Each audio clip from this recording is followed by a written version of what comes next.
In this presentation, I'm going to talk to you about how to prepare for your GCSE in maths.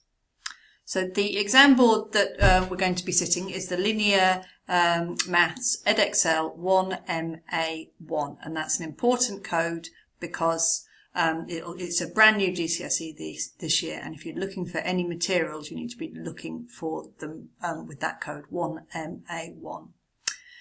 Another change is that there'll be 3 final papers in the exam, 2 of them with a calculator, 1 without a calculator. Typically, students think that they're better off in the calculator paper, but nationally and at Chesterton, students tend to do worse on those calculator papers. So in order to help prepare for those, one of the most important things that we can recommend is that students bring their calculator to every lesson, a scientific calculator, and get used to how they use it.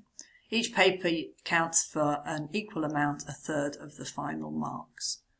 There isn't any coursework. We haven't had coursework for a long time, so we're well used to preparing students for those 3 final papers next June. There remains 2 tiers in GCSE mathematics. At foundation tier, you can gain up to a grade 5, and at higher tier up to a grade 9. So grade 1 is the lowest grade, grade 9 is the highest grade. We've tentatively decided which tier students should sit, and as a rule of thumb, students in sets 3, 4 or 5 would take the foundation tier, and extension sets 1 and sets 2 would take the higher tier.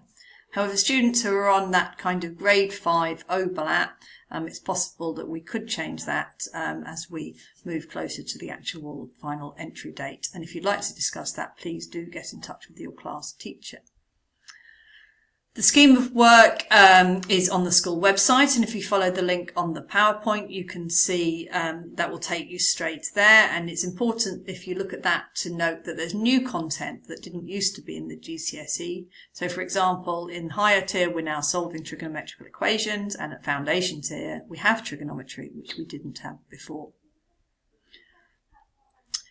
We continue with our assessment process throughout Year 11. We've got an assessment in the week of the 19th of October. That's pre-mock exams, and we use those assessments to make sure that students are up to date.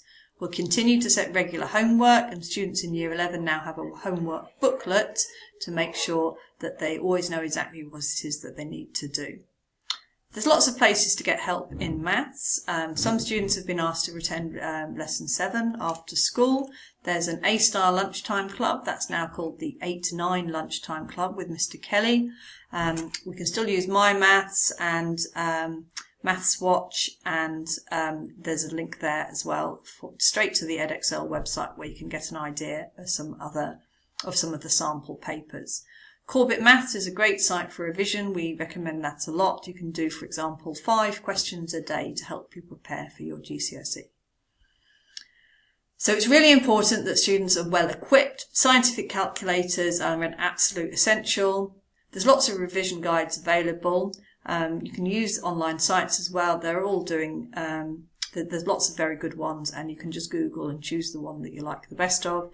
I've put a link at the bottom for CGP Books, and they sell cheap and cheerful revision guides that match the scheme of work very well. Please do keep in touch. If you've got any questions, then email the class teachers, who will always be happy to respond. And indeed, if you'd like to, you can contact me at chargraves@chesterton.cambs.sch.uk. We'll keep you informed through parent mail for upcoming assessments, for example. And thank you very much.